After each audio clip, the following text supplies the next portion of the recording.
Islam and greetings, Moors. Welcome back to another episode of Pardon the Interjection. I'm your host, Supreme L, and I would love to give extremely high honors to Prophet Noble Drew Ali. We're going to be having a little bit of chakra tuning as the background music for today. And you'll be getting frequencies of 194, 432, 417, and above. And it's all into balancing your chakras. And please, I hope you do pray that you do enjoy.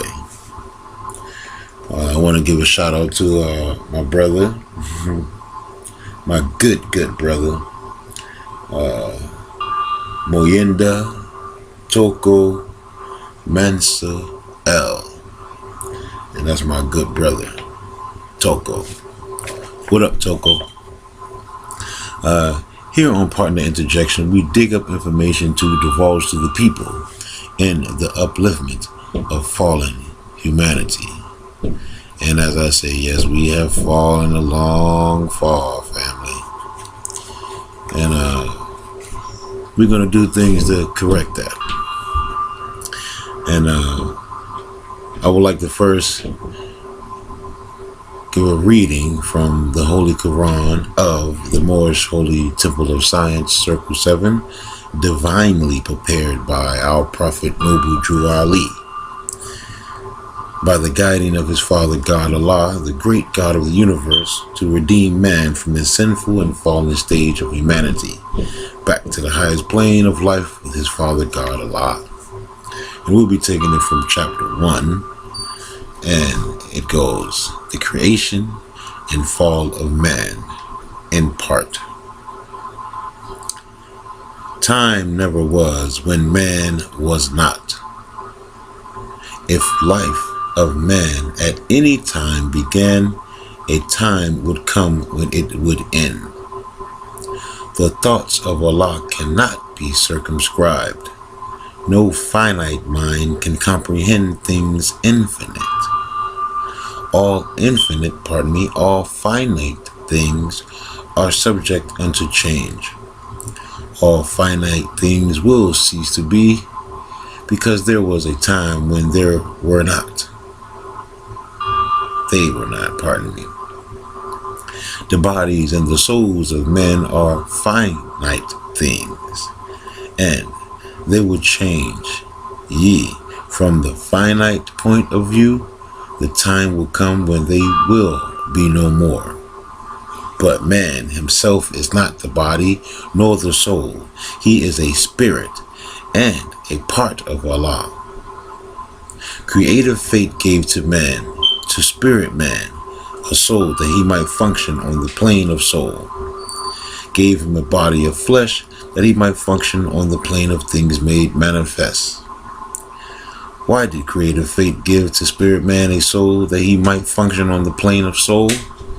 Why did creative fate give to soul a body of flesh that he might function on the plane of things that are made manifest?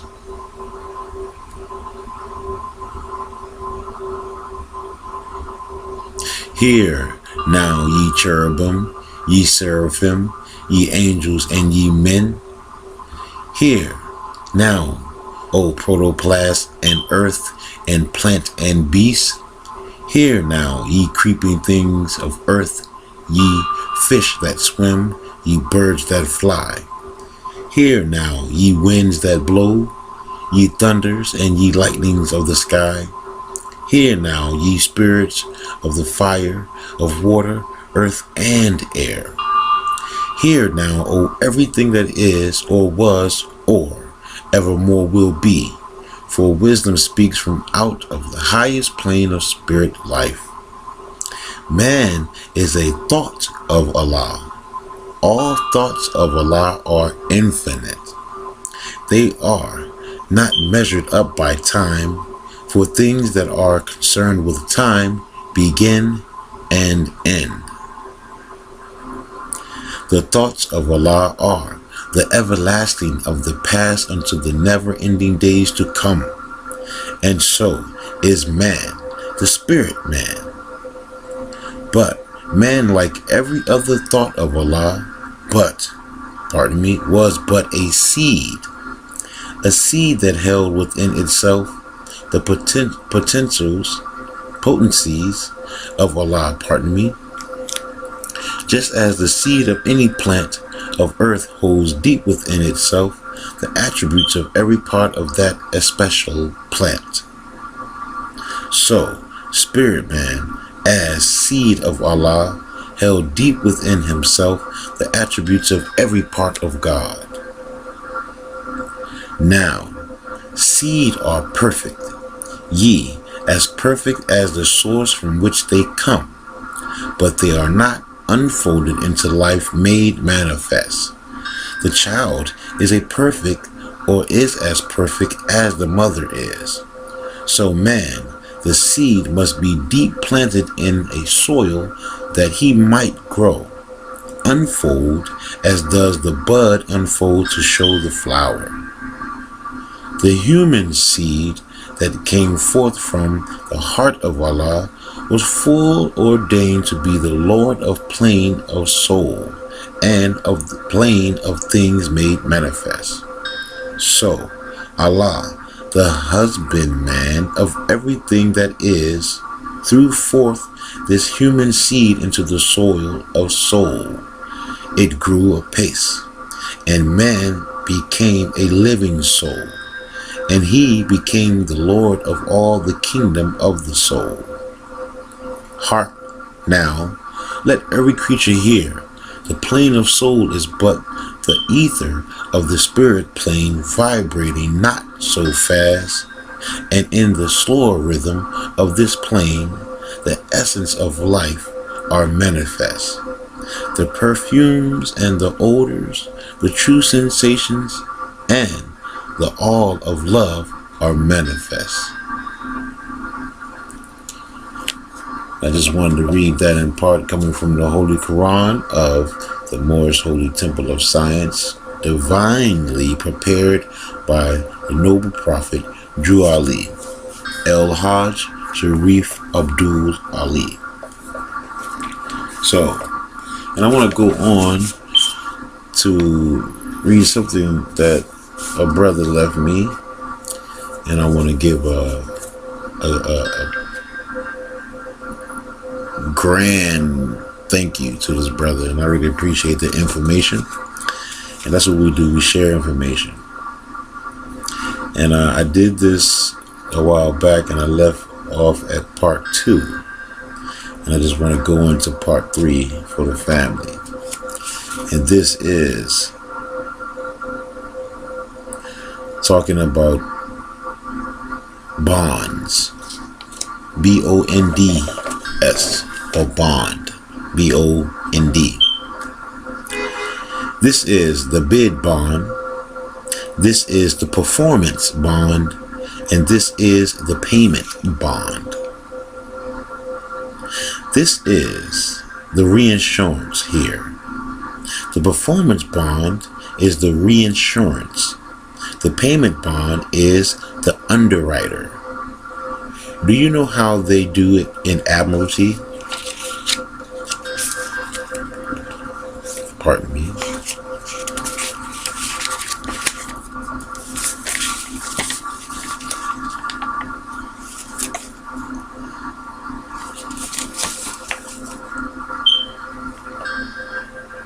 Okay.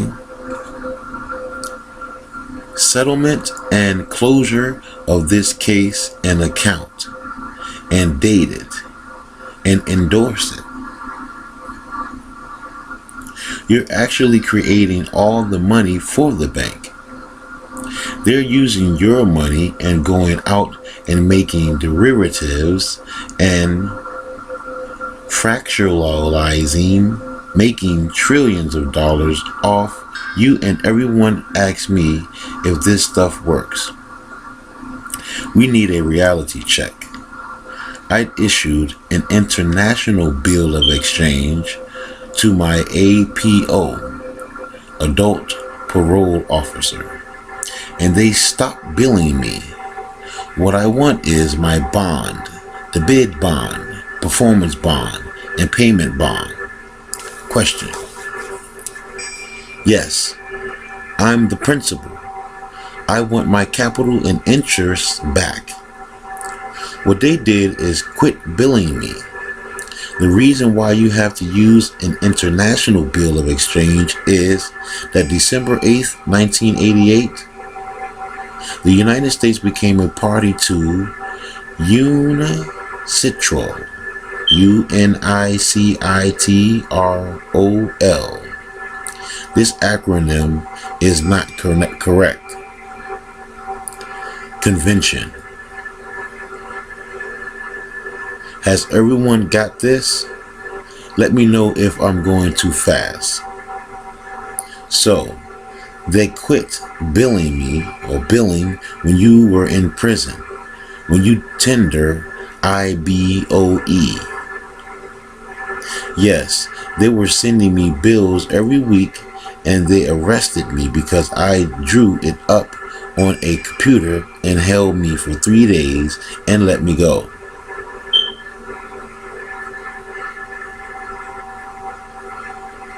Simple. They pull a gun out and shoot you.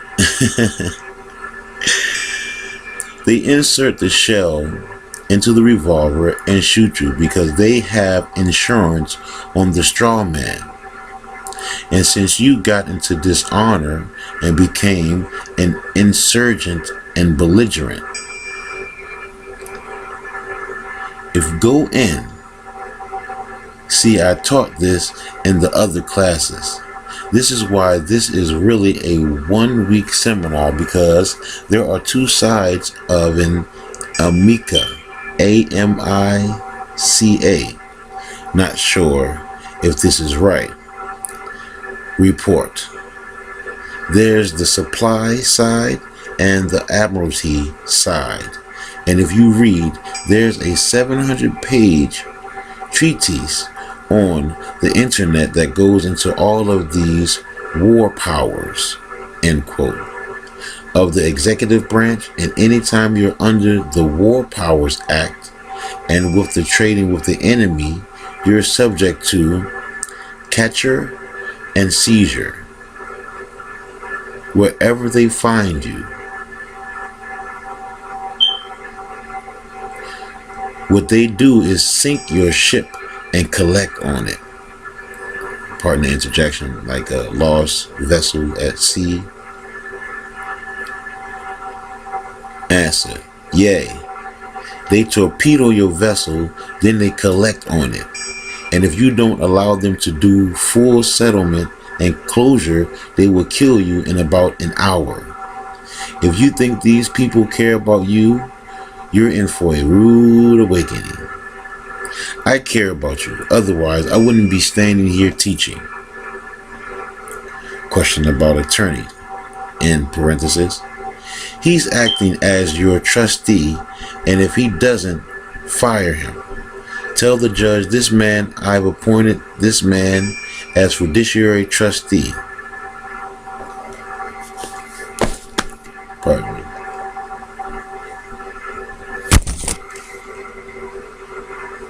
Pardon me.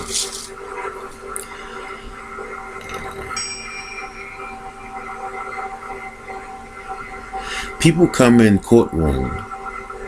If you do it right and do what I tell you to do, you will not be found in contempt of court. I got myself out of prison. I got charged with 3 counts of RICO, intimidation, felony 3, retaliation, felony 2.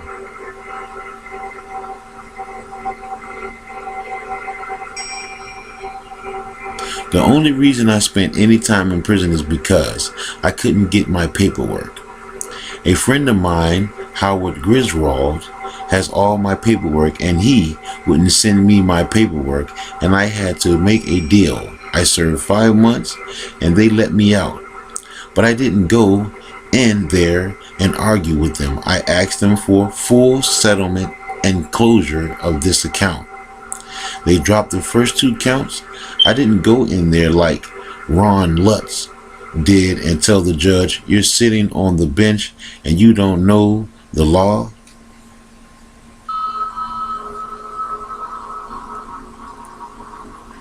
There's a lot of people I know in Michigan that are being arrested in court because they're shooting their mouth out. They have a partial understanding of what's going on, but they're being belligerent and calling the judge asshole. I did that when I first started. I called the judge asshole. Laughter. He said, you can't talk to me like that. More laughter. Yeah, I didn't know all this then. What they do is arrest you. What you have to do is go after the bond. The bond is the key to this. The bond I'm talking about is the bid bond, B-I-D bond. There's 2 sets of bonds. There's GSA 25, General Services Administration. It's called SF, means standard form. These are GSA form numbers. These are federal forms. There are 2 sets of federal forms. The GSA SF24, that's your bid bond. GSA SF25 is your performance bond. And the GSA SF25A is the payment bond. The United States became a party to the UNICITRAL Convention in December 8, 1988, and it supersedes Article 3 of the UCC. If you go into the master text, the official text, it says that. That's where I got it from. We're going to get into that. These international bills of exchange. Okay, and we're going to go to,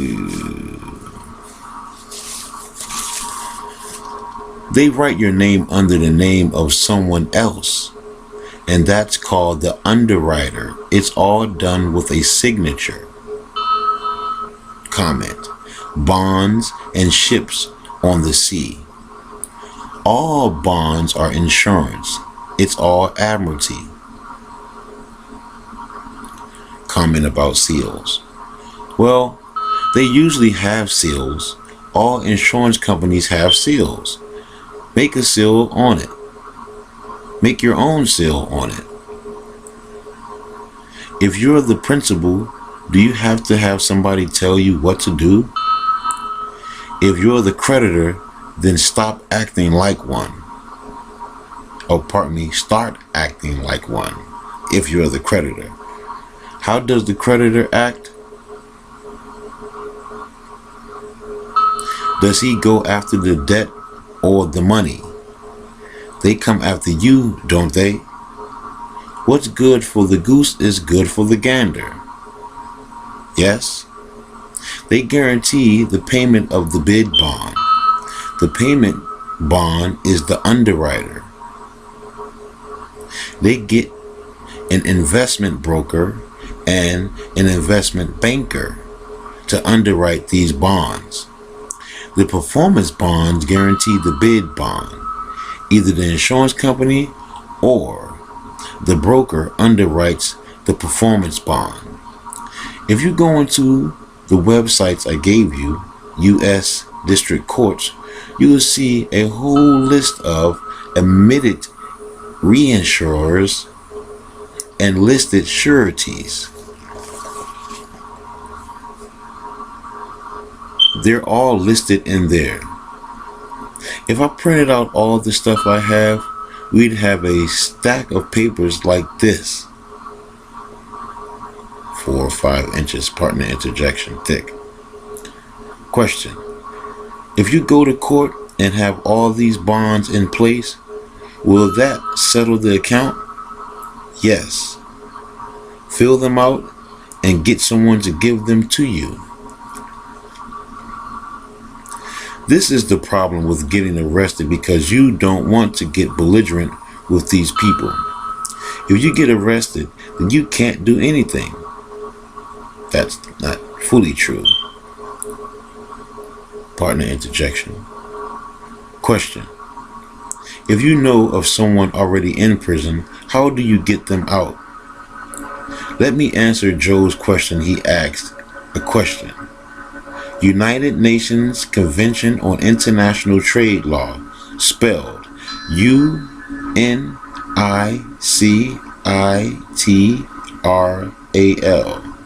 UNICITRAL.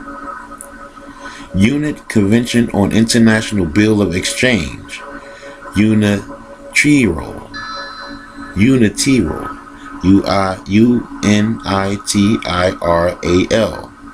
Convention of Trade Law.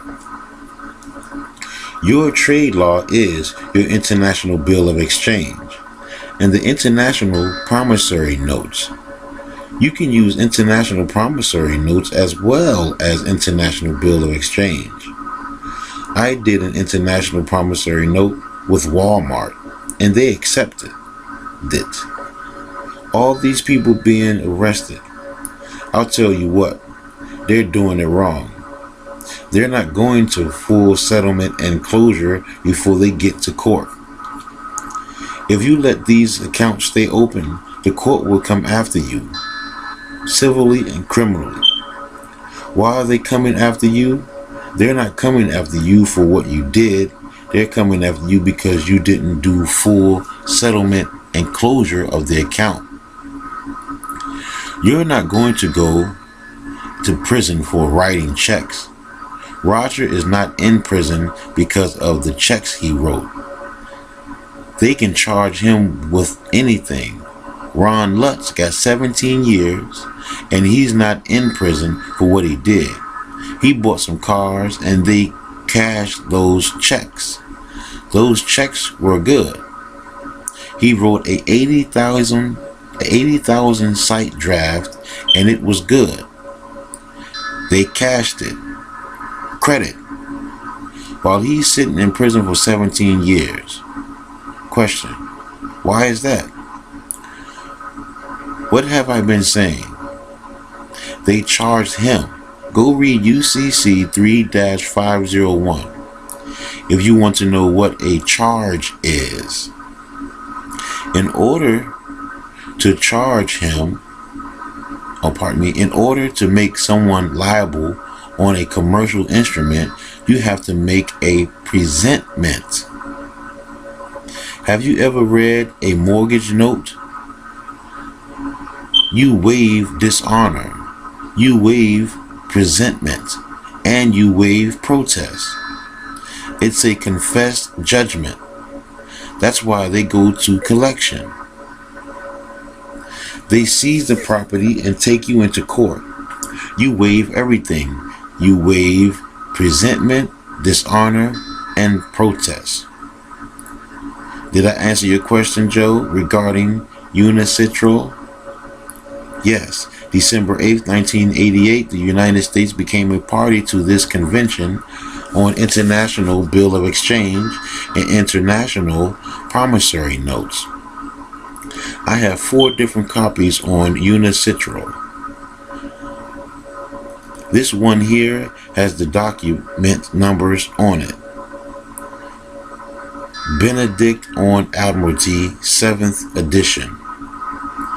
There's 90 articles in it and tells you the International Convention on Trade Law.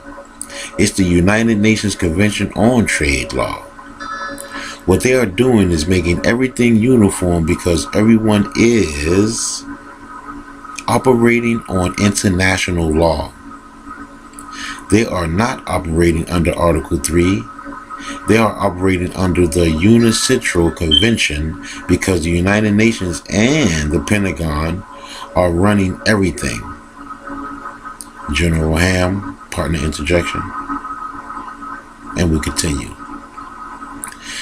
They're owned by the Jesuits, who own the Vatican, who are owned by the Catholic Church and the Pentagon and the United Nations. They're operating under international law. And that's why you have to use international bills of exchange, because it supersedes Article 3. And what does that mean? You can't use drafts or anything because it's been superseded. Everything is international. When I did one of these, they arrested me and kept me for 3 days and then let me go. They must have called the comptroller of the currency. I gave one of these to them. All these people going to jail, and I gave them one.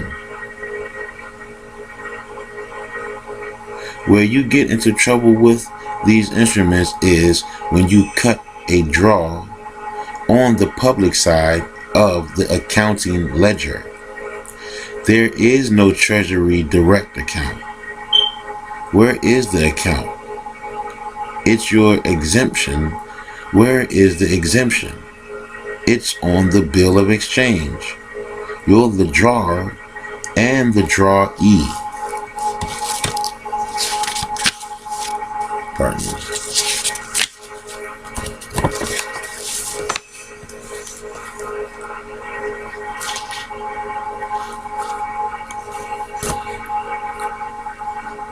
If you go into the Unicitral Convention and read Articles 1 through 7, it tells you how to put one of these together. This is put together correctly. I've used it and it works. Question: the document number, where did that come from? That came from the Benedict on Admiralty. That's the only one that has the document number on it. If you want proof of the international bills of exchange, if you go to Article 6, subsection 3, and Article 7, 4C, it talks about as good as AVAL, A-V-A-L. What does as good as AVAL mean? When you sign your signature, you put as good as AVAL underneath it, or we reserve our rights as Moors. Partner interjection, and we continue. This came from Australia and Canada. The Canadians used this, and when the United States became a party to the Unicitral Convention, they adopted this into the Convention on the International Bills of Exchange, and these things work. I gave one to the ATA. These are the people that are arresting all of these people for using these instruments, and they accepted it. Question: what does that mean? AVAL, A-V-A-L. It's a surety ship contract. That means you're guaranteeing the payment. How can you guarantee the payment? Because you are the principal on the private side. You're the reinsurer. You're not only the reinsurer, you're the underwriter. Write your name underneath theirs, get them to get you a contract, then write their name and give them a bid bond, payment bond, and a performance bond. Yes, you should put the date on there. You're the principal. And that's why they put the principal on these bonds. You're the principal and the reinsurer on the surety. You're also the underwriter on the payment bond that guarantees the performance bond that guarantees the bid bond. Is there anybody that doesn't understand that? When you write that bill of exchange, do you write that bid bond with it? Yes. You use the International Bill of Exchange with the 3 bonds: the bid bond, the performance bond, and the payment bond. The International Bill of Exchange is the guarantee of the bonds. That's the guarantee. That's the surety contract, and they have to accept it. It's international law. They're operating under the law. They're doing all of this stuff behind your backs. They're doing it in the banks. What do you think the banks are running on? They don't have any money. Everyone is bankrupt. There isn't a bank on this planet that haven't got any money. They're stealing your exemption number 1 because you're not using, and the exemption is intellectual property under international law.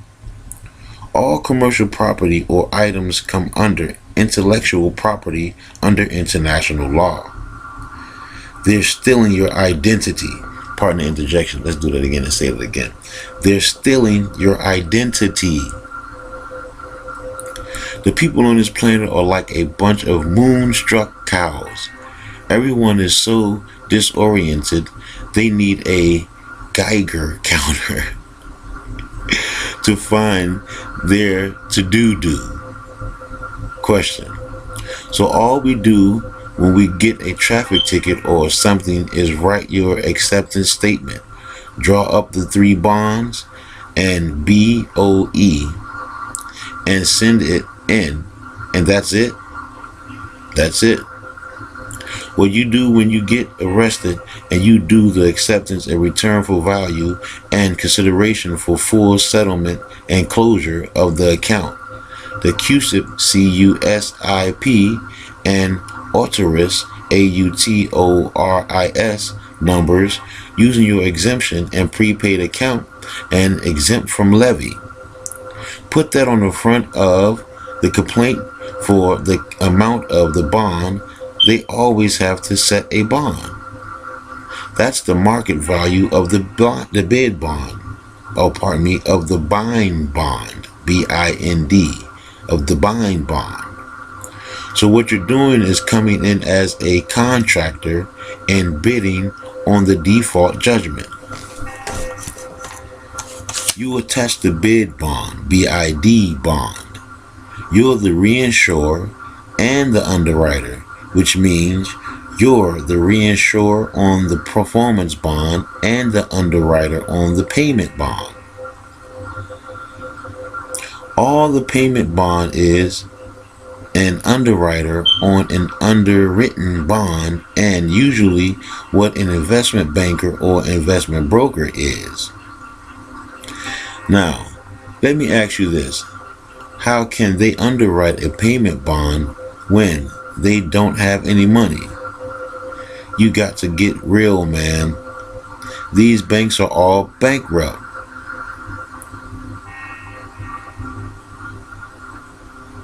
Illiquid, insolvent. You're creating all the money the banks are using. They'll give you free checking, a free dog, a Mexican bull. Question. Do you have to have a UCC1 filed? Yes, I would do it. No, not quite, but pardon the interjection. We're Moors. We don't need that. Question. File 1 against the trust? Well, they say you have to redeem your straw man and file with the Secretary of the Treasury to redeem your straw man. I don't think that is necessary. What I did is file a 12-page security agreement because I made the security agreement the collateral, and all the collateral is listed in the security agreement, and I attached it to the UCC1 financing statement and filed the whole thing. It's about 19 pages. Question. Where did you get the security agreement? Answer. I had a law firm draw mine up. The biggest law firm in the United States. All they do is security agreements. They did mine, and if you want help, I'll do one for you for a very small nominal fee. All the collateral is listed on the security agreement. It's got an indemnification bond. And it, in case the default, and what you're doing is indemnifying all of the default on the straw man. It's just like a security bond. Pardon me, a surety bond. You have all of this power and you're giving it all up. What do you think these people are doing? This is what they're doing. We should be doing what they're doing. They don't have any money. You're creating all of the money.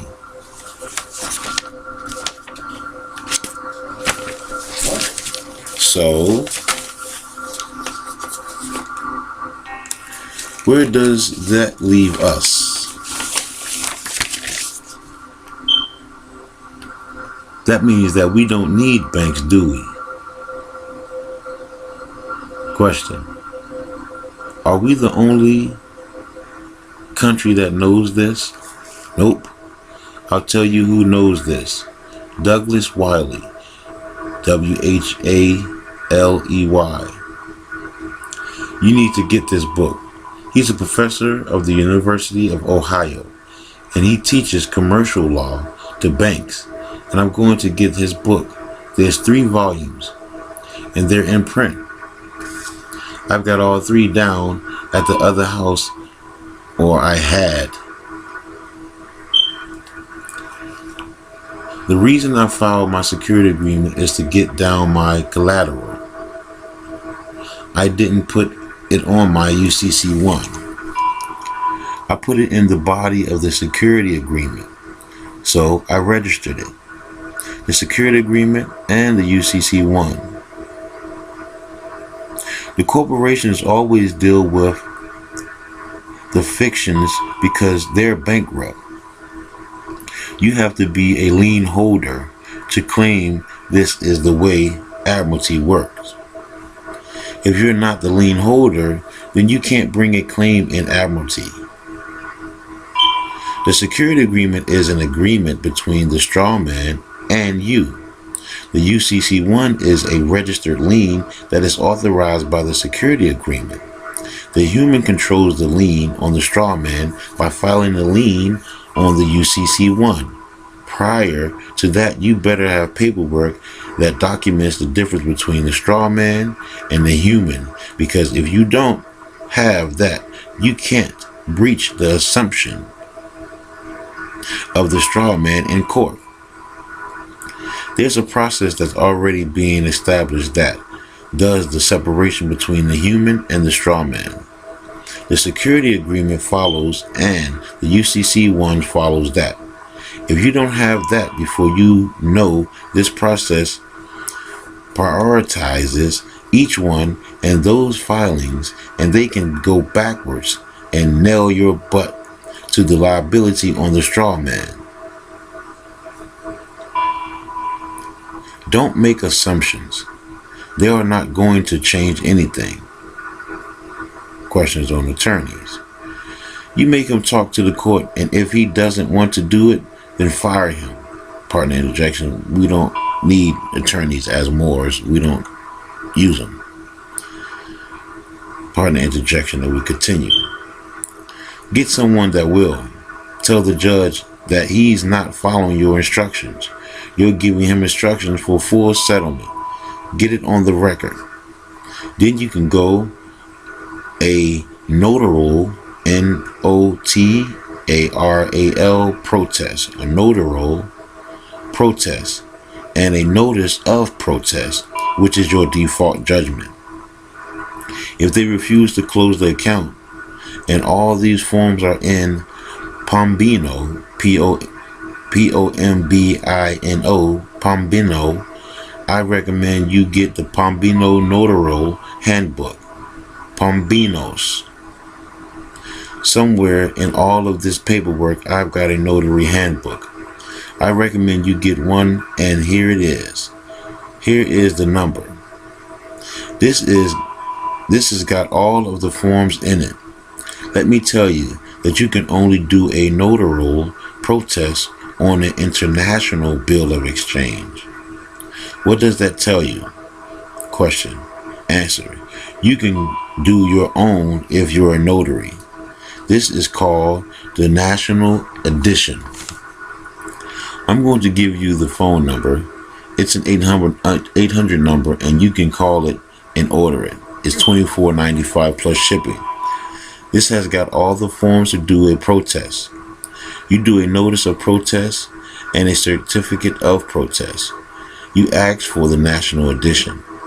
It's got a maritime protest and a marine protest and a certificate of protest and a notice of protest. Notice of protest is notice of dishonor. You have to give them notice. Ask for the national edition. Start doing things right and we'll start getting our remedy. This is somebody that knows what they're talking about. I bet you have 100,000 people running around teaching redemption and none of them know this stuff that I'm teaching here today. Not one person in redemption knows this stuff. Question. Answer. Notary Handbook. It's in the Cleveland Library. I have it at home. I've got all the forms here for doing a notary protest. All the forms are in this book. The notice of protest and the certificate of protest, and have already filed it with the Secretary of State, and they sent it back and said it was not authorized to be filed, and I'm going to resend it back. Even in the statutes is authorized them to file it. If you're going to do this stuff, you've got to learn it. Everybody is running around getting everyone else to do their paperwork for them. All they end up doing is getting in trouble. Seems to me this protest get lost in this whole procedure. I'm not sure how it fits in. Okay, when you go to full settlement and closure of the account, there's a commercial dishonor.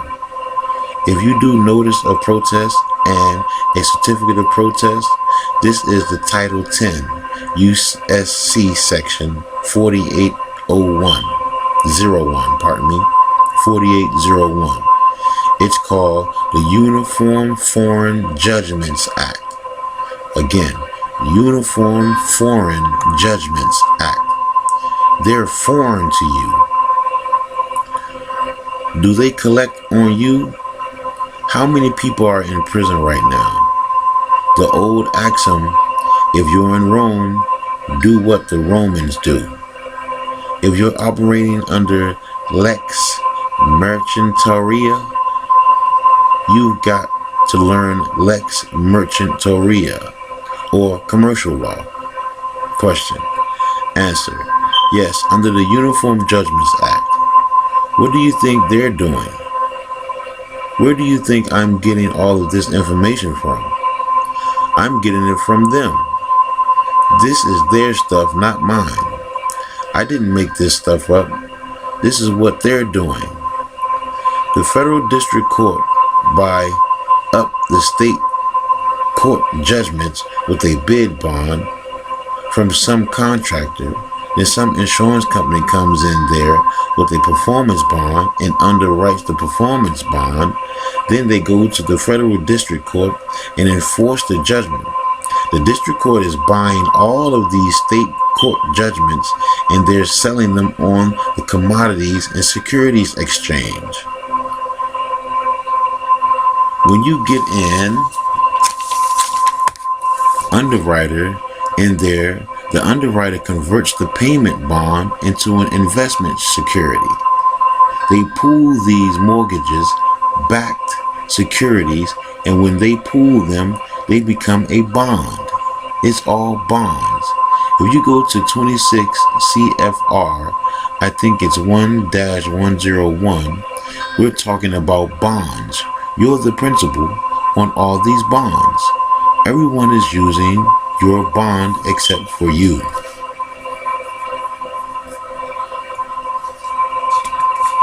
Wow, that's heavy. And we're going to cut it right there and do a part 2 to this, where they go into the 1099 OID and the IBO. Family, this is some good information here. Like I say, this is coming from John Keating. This was not me. I didn't have this experience. I'm just bringing the information to you. But this is coming from John Keating,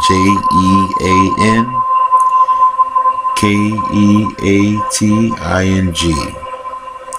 And we're going to come back with part 2. Like I said, don't believe me. Go. Check it out for yourself and you'll be amazed at the jewels you will find on your treasure hunt, family. There's so much information out here. We just got to be Moors like we are and study. Like the prophet said, he brought information to save a nation. Now take it to save yourself. And the tone you're hearing now is the solar plexus chakra toning 528. And that's really good. So I'll leave you with this. Islam, love, and peace. Till next time, forevermores. I love you. I love you. I love you.